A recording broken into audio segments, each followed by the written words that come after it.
왜 정말로 열심히 사는 사람들의 대다수가요 본인의 인생을 바꿀 수 없을까요? 저는 그중 가장 큰 이유 중 하나는 환경이라고 생각합니다. 내가 살고 있는 환경을 바꿔야 인생이 바뀐다는 거 모르시는 분들은 없을 거예요. 그럼 환경을 바꾸려면 어떻게 해야겠어요? 내가 주변에 만나는 사람들부터 정리를 하고 새롭게 다른 인맥들로 채워가야겠죠. 그러면 지금부터는 내 주변에서 어떤 사람들을 걸러야 될까? 우리 스스로를 망하게 하는 사람들을 테스트하는 법에 대해서 한번 이야기해 볼게요. 그 첫 번째는요 바로 돈관계입니다.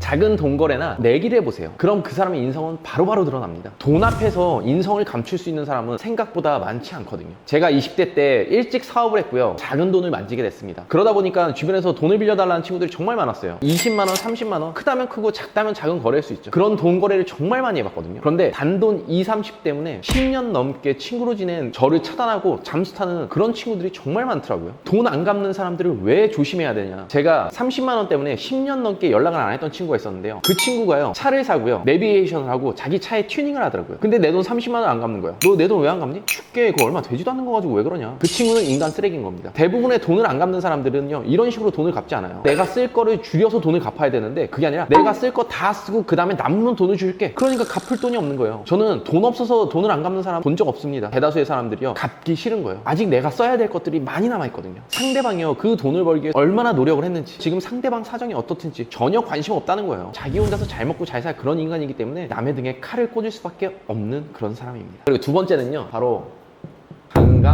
강강약약입니다.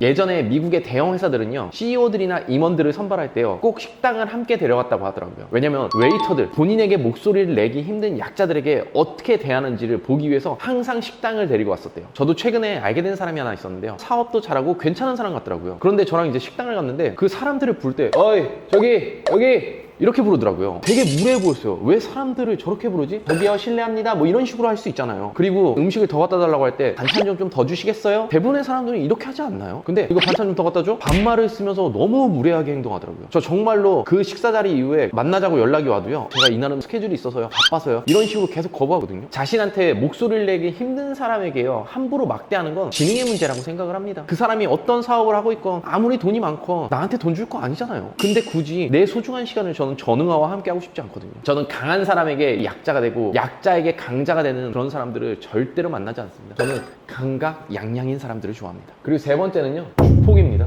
제가 제일 싫어하는 부류 중에 하나죠. 그리고 대표님들 곁에 투명증 그런 사람 있을 거라고 생각해요. 저도 예전에 제 주변에 주폭들이 한두 명씩 꼭 있었거든요. 술 마시면 완전히 깡패로 변해버리는 사람들이죠. 그런 사람들이랑 어울리는 사람들한테 왜 쟤랑 어울려? 그렇게 이야기하면 항상 그 말을 해요. 술이 웬수지. 아니 술 취해서 그런 거지. 평소에는 저렇게 착하고 예의 바른 애가 없다? 이런 이야기를 합니다. 저는 그거 100% 가식이라고 생각해요. 원래가 폭력성이 많고요 앞뒤 안 가리는 그런 사람인 거예요. 그걸 평소에는 이성과 가식으로 누르다가요 술이 취하니까 본성이 터져나온 거죠. 과연 그런 사람들이 끝까지 그 이성을 지킬 수 있을까요? 술 취해서 그렇다? 술이 나쁜 거다? 그 인간이 나쁜 거라고 생각합니다. 그런 사람들이요 언젠가는 내 앞에 깨진 병 들고 찾아오지 않을까요? 저는 주폭들 절대로 만나지 않습니다. 좋아하는 사람들과 즐겨도 부족한 시간을 굳이 주폭들이랑 어울리면서 내 주변 사람들한테 같이 민폐를 끼치고요 내 스스로를 똑같은 레벨로 만들어 버리지 마세요. 그리고 네 번째는요 시간입니다. 우리는 살면서 수많은 시간 약속을 합니다. 매번 그 시간 약속을 전부 지킬 수는 없죠. 사람은요 돌발 상황이라는 게 있기 때문에 늦을 수 있습니다. 그런데요 생각해보시면 주변에서 매일매일 늦는 사람들이 있어요. 시간 약속을 단 한 번도 안 지키는 그런 사람들이 있거든요. 100%는 아니겠지만 적어도 제 주변에서는요 시간 약속 안 지키는 사람 치고요 잘된 케이스를 본 적이 없습니다. 그런 사람들의 특징은요 타인의 시간을 존경하지 않는 거죠. 타인이 시간을 어떻게 쓰건 날 기다리건 말건 그 시간에 맞춰나가기 위해서 어떤 일을 했건 관심 없는 거예요. 내가 알아서 이쯤 가면 맞겠지? 시간 개념 자체가 아예 없는 거고요. 그런 사람들을 반드시 걸르는 이유 중에 하나가요 나의 시간에 대한 무시도 있지만 남들과 한 시간 약속도 못 지키는 사람이요 자기 자신과 한 약속을 지킬 수는 있을까요? 그런 사람들이 어떻게 인생이 잘 풀리고 성공할 수 있겠어요? 굳이 실패할 사람을 내 옆에 두고 함께 지낼 필요가 있을까요? 당신에게 손만 벌릴 그럴 사람입니다. 절대로 가까이 하지 마세요. 그리고 다섯 번째는 허언증 환자들입니다.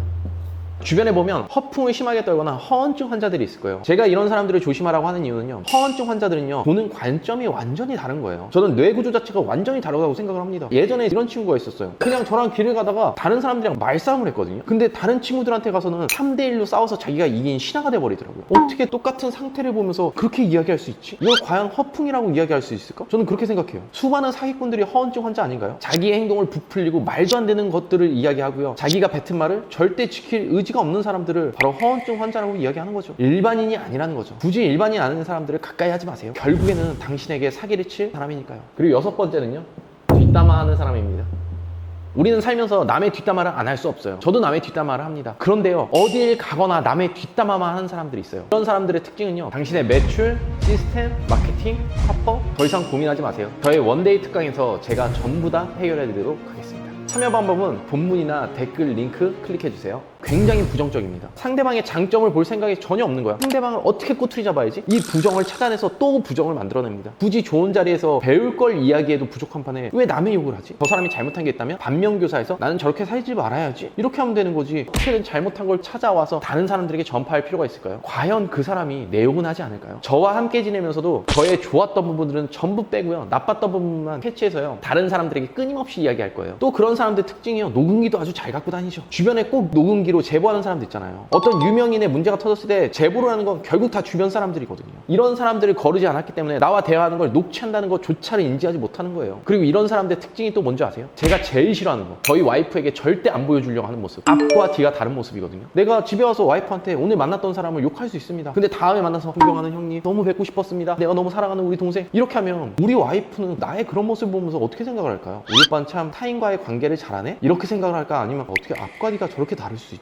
조심해야겠다, 이런 생각을 할 수 있을까요? 뒷담화하는 사람은요, 내 욕도 할 사람이고요, 나한테 피해를 끼칠 사람이고요, 앞과 뒤가 다른 사람입니다. 이런 사람을 절대 곁으로 두지 마세요. 그리고 7번째, 어둠의 기운을 풍기는 사람들이 있죠. 며칠 전에 제 와이프에게요, 한 친구가 전화 와서 엄청 하소연을 하더라고요. 제가 그 이야기를 듣고 전화를 끊고 와이프한테 그랬어요. 한두 번은 괜찮지만 이런 게 계속돼서 네가 체력이 빠지고 기분이 나빠진다면 친구를 차단해라. 10몇 년 됐다 하더라도 너한테 나쁜 기운을 풍기고 너의 좋은 기분을 다운시킨다면 차단해라. 굳이 좋은 사람이 되기 위해서 이 사람의 통화를 들어줄 필요가 없다, 이렇게 얘기했거든요. 와이프가 그러더라고요. 그랬다가 이 친구가 친구들한테 내 욕하고 다니면 어떡해? 그게 무슨 상관이냐? 우리가 그 친구들을 만날 일이 있을까? 우린 앞으로 잘 돼서도 더 위로 갈 거야. 그렇다고 해서 네 뒷담화를 할 정도의 친구면 더더욱 조심했어야 되는 그런 친구인데 당연한 거 아니니? 하면서 선택하라고 했거든요. 꼭 어디 와서도요, 본인의 힘든 이야기하고요, 다른 사람들의 좋은 기분을 어둠의 기운으로 망치는 그런 사람들이 있어요. 항상 우울해, 항상 위로받고 싶어, 항상 자기 이야기만 하려고 그래, 남의 얘기를 듣질 않아요. 얼마나 나약한 사람들이에요. 세상 90%의 사람들은 나의 슬픔에 관심이 없고 나머지 10%는 기뻐한다. 그런데도요, 계속 본인의 우울함, 슬픔, 힘든 걸 계속 이야기하면서 남들까지 꼭 그렇게 같이 끌고 들어가려고 해요. 제가 수많은 성공한 사람들을 보면서 그들의 공통점으로 가장 크게 뽑는 것 중에 하나가 좋은 기운을 가진 사람들이 정말 많았다는 거거든요. 저는 좋은 기운이라는 게 존재한다고 생각해요. 좋은 기운을 가진 사람들이랑만 뭉쳐도 부족한 판에 굳이 나쁜 기운을 내 인생 속으로 절대 들여놓지 않으시길 바랍니다. 여기 있는 7가지의 사람들이 주변에 분명히 있으실 거예요. 과감하게 끊어내세요. 인생이 안 바뀌는 데는 다 그만한 이유가 있는 겁니다. 오래된 친구니까, 착한 애니까, 저런 단점 하나가 있는 거지 나머지는 괜찮은 애니까, 이렇게 다 두루뭉실하게 갖고 가다 보면 아무도 잘라낼 수 없습니다. 과감하게 잘라내세요. 그리고 대표님들 스스로 이 7가지 중에 나는 해당되는 것이 없는지 스스로를 꼭 객관해 보시길 바라요.